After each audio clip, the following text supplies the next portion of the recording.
tomar um cafezinho.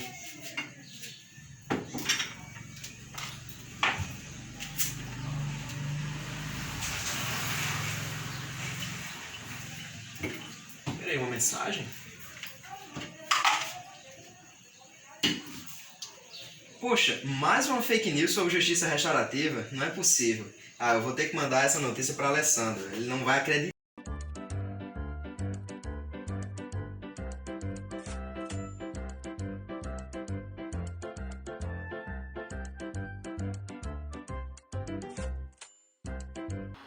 Nossa, Abraão. E aí, Abraão? Qual foi a fake news dessa vez sobre a justiça restaurativa? O que foi que inventaram dessa vez? Mais especificamente, explica aí o que é a justiça restaurativa.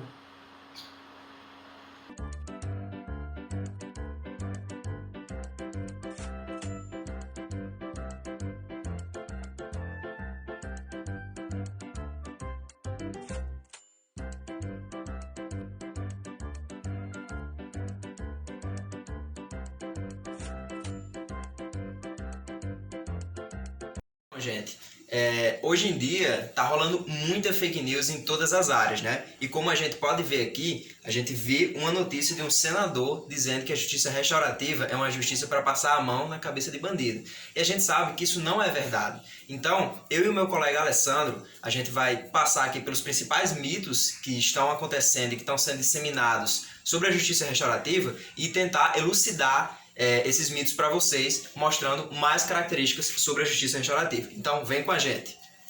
Bom, olá pessoal, eu me chamo Alessandro e em parceria com meu colega Abraão, depois dessa brincadeirinha aí que ficou bem visível, o que é que a gente vai falar hoje? Hoje a gente vai falar sobre a questão dos mitos referentes à justiça restaurativa no Brasil e isso a gente vai abordar a partir de alguns pontos específicos ou de mitos específicos sobre a justiça restaurativa. Como a gente combinou, a gente vai falar um pouco sobre os mitos da justiça restaurativa e como vocês puderam ver nessa fake news que eu mandei para o meu colega Alessandro, ela retrata uma notícia onde um senador fala que a justiça restaurativa é uma justiça para passar a mão na cabeça de bandido. E isso, gente, nada mais é do que um dos mitos mais corriqueiros sobre a justiça restaurativa. Que mito seria esse? O mito de que a justiça restaurativa seria uma justiça mais branda e leve, em detrimento à justiça retributiva, que é a justiça tradicional através do processo judicial, que seria uma justiça mais séria, onde as coisas são mais formais e, portanto, haveria o castigo necessário, tudo seria garantido, teria muito mais garantia, seria um processo muito mais seguro, né? Mas isso, gente, não passa de um mito. E para isso a gente precisa remontar um pouco a origem da justiça restaurativa. A justiça restaurativa, ela surgiu a partir de observações que os cientistas fizeram de comunidades nativas de países como Canadá, Nova Zelândia e África do Sul, isso tudo na década de 70. A partir dessa observação, eles percebiam que dentro do direito dentro dessas aldeias, dentro dessas comunidades, o que valia não era uma decisão retributiva, uma decisão de penalizar os infratores, e sim de fazer uma espécie de composição, né? De juntar o agressor e também de juntar a vítima, e junto também com a rede de pessoas da comunidade, procurar uma composição, procurar uma maneira que fosse mais benéfica para todos de fazer uma resolução de conflitos. Então esses cientistas se perguntaram: será que a gente conseguiria transpor esses tipos de conceitos e princípios para a nossa sociedade contemporânea? E a partir daí é que surge a justiça restaurativa. Então, gente, a justiça restaurativa, ele é um método de justiça que procura apresentar uma alternativa à justiça tradicional do Estado, a justiça retributiva. Então, ele tenta tirar a questão da retribuição dentro do contexto da justiça e passar ele para a questão da composição na justiça restaurativa, onde as partes elas vão chegar a um acordo que seja mais benéfico para ambas as partes. E nesse processo, a justiça restaurativa ela está como uma alternativa ao sistema do processo comum, né? Em muitas experiências de muitos países, a justiça restaurativa ela vem sendo aplicada de maneira concomitante com a justiça normal. Então, não necessariamente há uma exclusão dentro da pena normal. E dentro dos círculos restaurativos, né, que é onde a prática da justiça restaurativa ela realmente ocorre, embora haja a possibilidade do perdão da vítima, não necessariamente isso ocorre sempre. E não necessariamente isso vai excluir a pena da justiça tradicional. Então, na verdade, a justiça restaurativa, ela acaba sendo uma alternativa e uma coisa que é aplicada concomitantemente à justiça tradicional e que ela auxilia também a justiça tradicional. Ela apresenta uma outra espécie de justiça, uma outra forma de visualizar a justiça, mas que ela também pretende e tem como um dos seus pilares a responsabilização do autor do crime. Então, na verdade, há relatos de muitas pessoas que cometeram um crime, onde elas dizem que se sentiram muito mais responsabilizadas a partir do método de justiça restaurativa do que de um processo com uma penalização, que eles recebem uma pena num processo convencional de justiça. Por quê? Dentro da justiça restaurativa, as pessoas que cometem o crime, os autores, elas são confrontadas com as vítimas. Elas passam ali no olho a olho com a pessoa que, de repente, elas geraram algum dano, que elas cometeram algum crime. Então, é um processo realmente de você entrar, bater de frente com as pessoas que você gerou um dano e você internalizar isso, você perceber que você cometeu um crime, que você gerou um dano, que as suas atitudes têm consequências.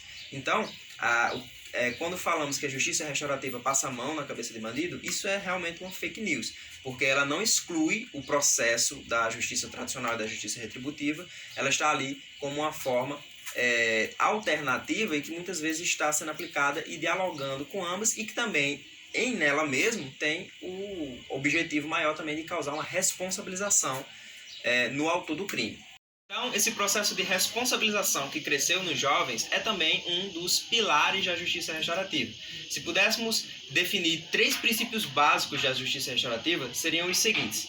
O primeiro seria o encontro, né? Porque ele pressupõe que o centro da relação do crime ele deveria ser focado na figura da vítima e na figura do infrator, que deveria haver um protagonismo dessas partes. Por quê?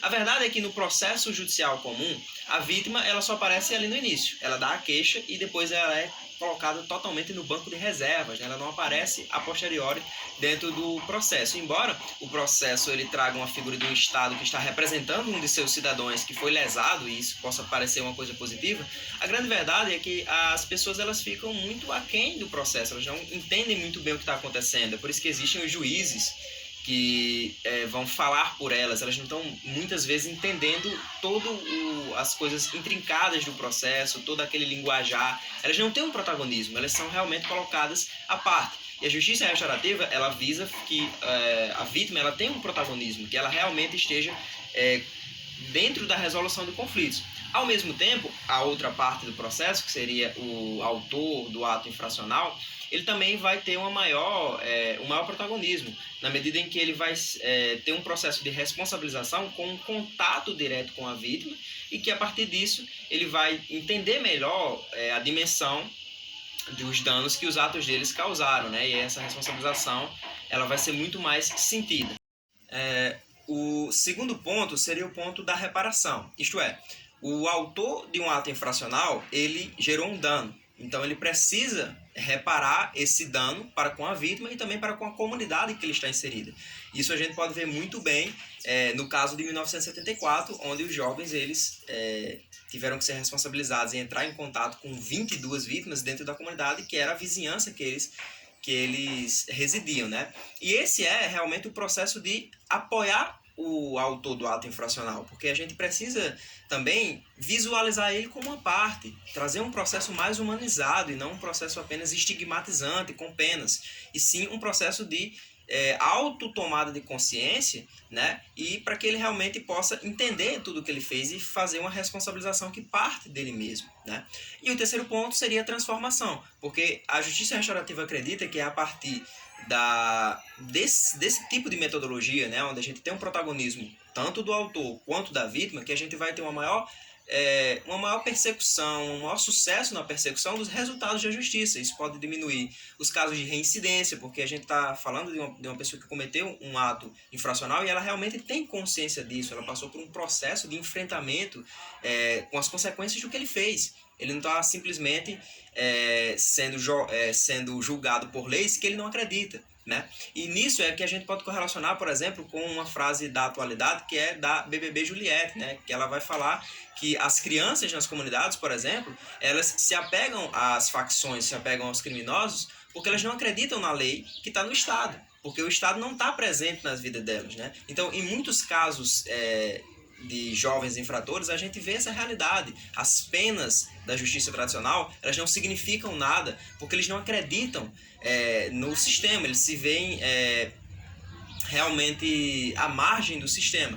Se eles passam por um processo de justiça restaurativa, eles vão estar em contato não com o sistema, não com as leis, mas sim em contato com as próprias consequências dos atos que eles cometeram e passando por um processo de responsabilização.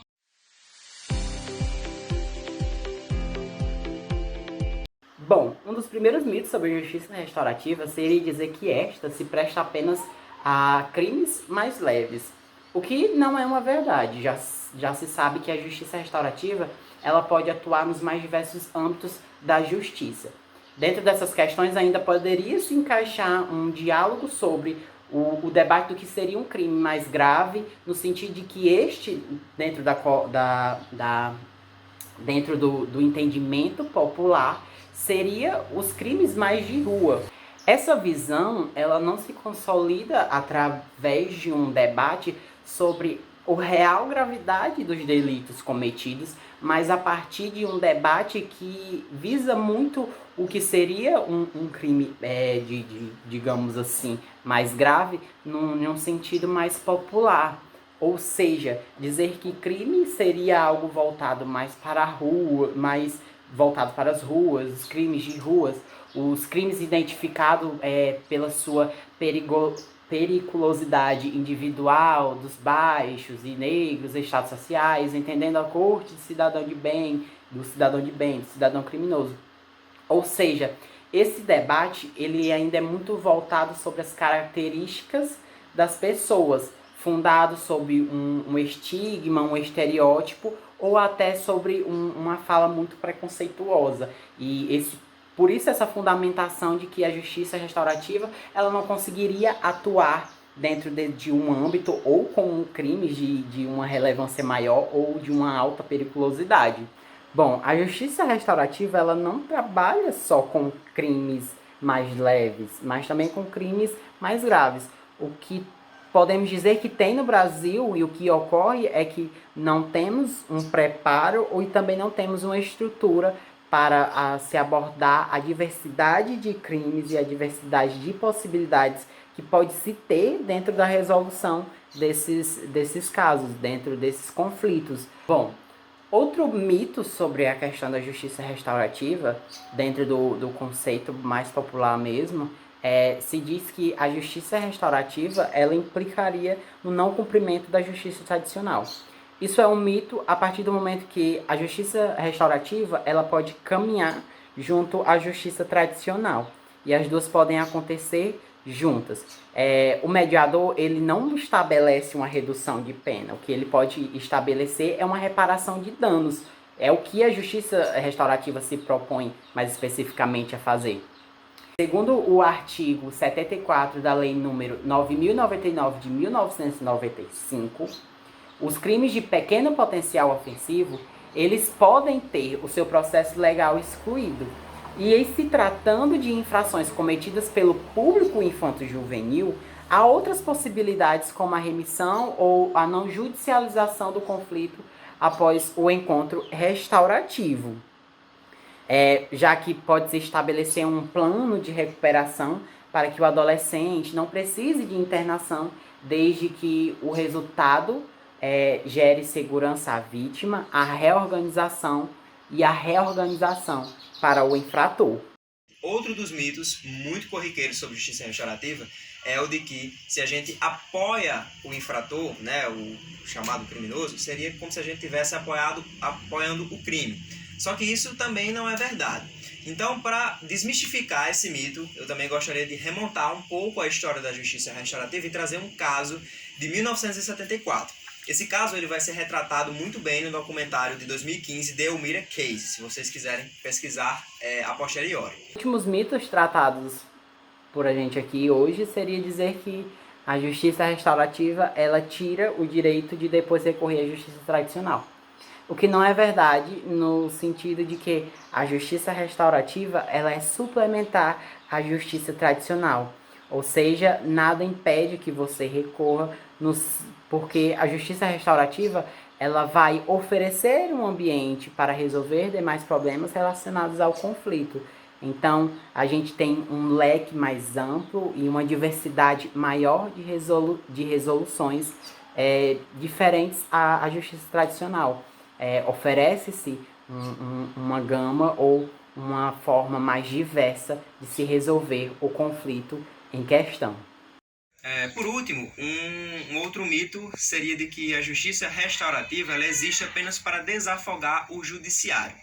Por que isso é um mito, gente? Na verdade, a justiça restaurativa ela também demanda de um tempo, né? Porque ela pressupõe um contato, um trato mais humanizado entre as partes, ela dá tempo para o desenvolvimento dos círculos de paz, dos círculos restaurativos. Então, a grande verdade é que a justiça restaurativa ela também demanda um tempo, né? É um tempo que transcorre por etapas e de maneira diferente da justiça convencional, que tem muitos trâmites e muita burocracia, claro.